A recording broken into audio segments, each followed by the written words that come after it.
Neil Peart, Billy Cobham, Bozio, Simon Phillips. We all know the big, exciting drum kits. Does it have drums surrounding you 360 degrees? Does it have octatoms? Timpani? A gong? Of course, it's great entertainment to watch the artists who design and play these kits. But does it also mean something else? Because recently, somebody called me out for having boring kits. It implied that the truly creative artists and risk takers are also creative with their kit design, and that to color within the lines is to play it safe. Does playing a vanilla or small kit mean you're boring? Let's talk about it.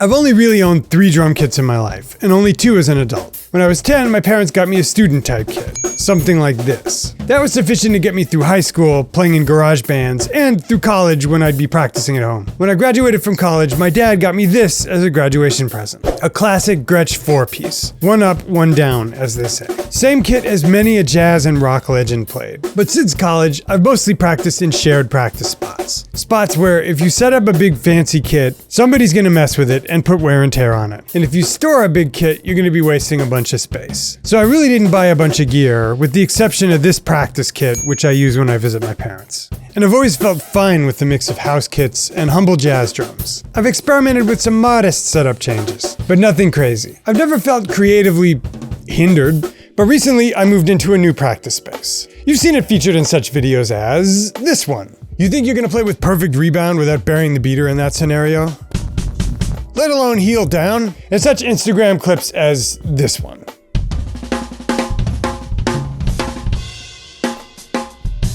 And a bunch of you noticed the new unorthodox drum kit.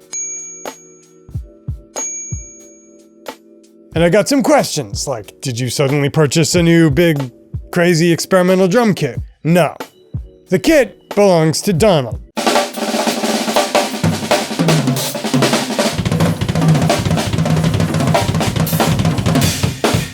Donald's kind of a fixture in the New York music scene. Like, here's Mike Mitchell playing the same kit I play. Mike's in the room because Donald and he hang out all the time. And Donald's a good drummer in his own right, who's played with a bunch of legends.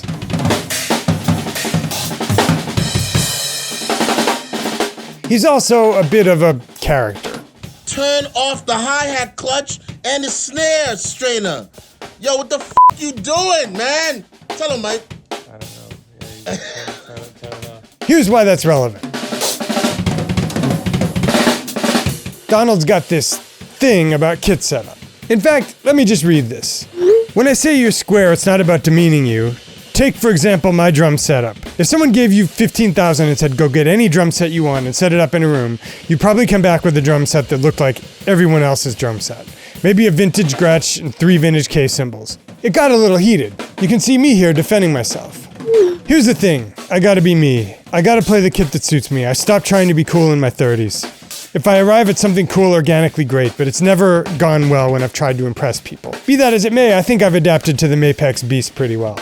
He wasn't letting this drop. You missed my point, which was a square person wouldn't create a kit like the ones above. A square person could play someone else's kit that's original and has personality, but they would be afraid to create a kit that is original and has personality. So that's what's got me thinking. Does a boring kit really mean you're a boring person? Of course, my instinct is to say no. Where do I begin with the counterexamples? One of my favorites is Joel Turcotte. Doesn't much care what the setup is, he'll just slay no matter what.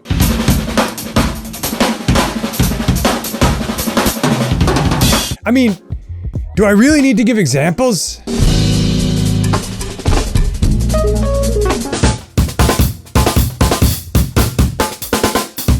But I think there's a distinction we're missing between big and creative. Because you can have a pretty big kit with a lot of things to hit that's pretty conventionally laid out. Examples of this might be Vinny, Tony Royster, Larnell Lewis, Steve Gadd, Matt Garska. And you can also have smaller kits that are like Darrow Jones. Who thinks of that? And Chris Dave. His kits aren't always big, but he definitely changed the way people set things up. But then there are drummers who are subtly innovative within a seemingly conventional looking kit. Like Keith Carlock, whose drums look normal, but he inclines his toms subtly away from him. Like Darrow, but less extreme. Part of the reason that's important is that Donald has pretty strict criteria for what constitutes a creative kit. Big kits that still look like drum store setups do not qualify. But Donald's two favorite drummers, Ron Bruner and Mike Mitchell, definitely do. So let's look at their kits. Here are a few clips of Ron on various kits. He's definitely not afraid to play a lot of toms. And here are a few of Mike. I think part of it is they're constantly changing their kits. But let's break down a few of the things that qualify in Donald's eyes. Changing the usual order of the toms. Changing the usual height, order, or configuration of the cymbals. Though not necessarily the super ergonomically placed cymbals of, say, a Matt Gariska. 2 bass drums. This is huge. And I'll call another one out. Constant experimentation. All of this made me think of one innovator who consistently plays outside the box, but favors smallish kits. Wes Watkins. Does Wes qualify as an innovator? In my eyes, he does.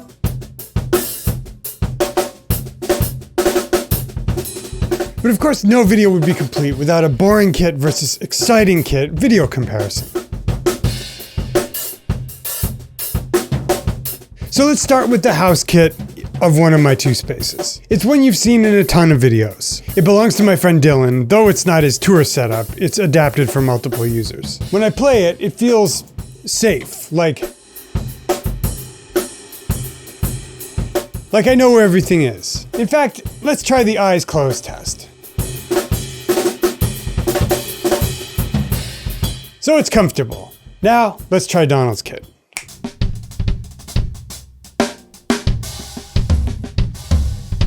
When I play these drums, I feel challenged.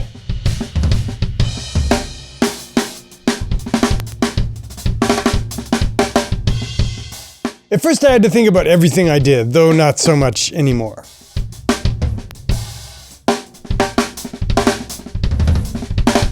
At first the hi-hats way off to the left to make room for this massive second kick drum felt awkward, but now they kind of feel good.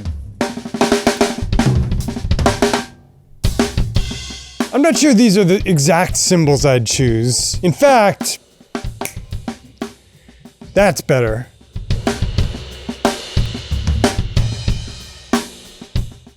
But there are 2 other things I want to cover. Donald wasn't just saying big ridiculous kits mean you're a more creative player. He was saying it means you're a more creative person.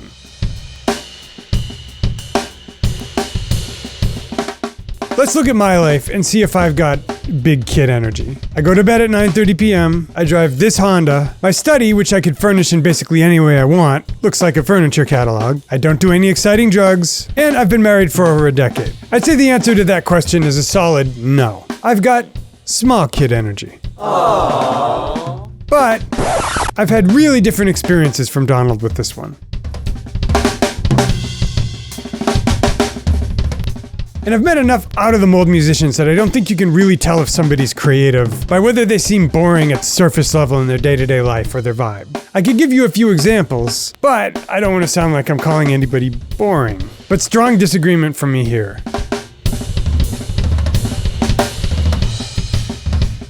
Sure, there are players who seem like rebellious spirits who bring that energy to their playing. Thomas Pridgeon, Joel, but not all creative players are people who seem like you might not survive a weekend with them.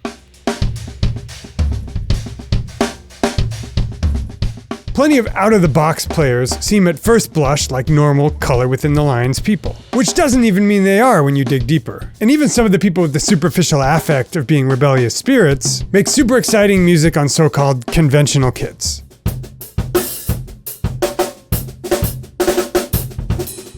And there's one more thing. I wouldn't advise anybody to assemble a big, ridiculous kit unless they're actually going to play it. There's a running joke among drummers when we see a huge, elaborate kit. Like I asked Portland or Cody Weathers last summer. How many days does it take you to play all of these cymbals once?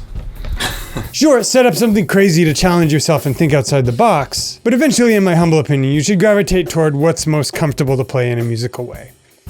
And that's one to grow on.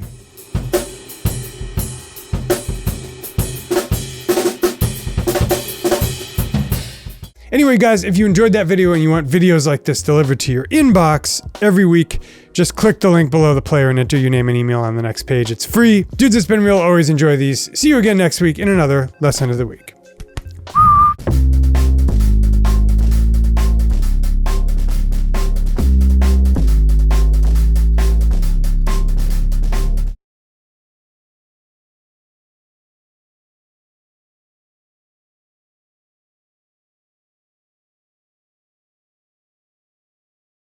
Okay, then we go to the outro.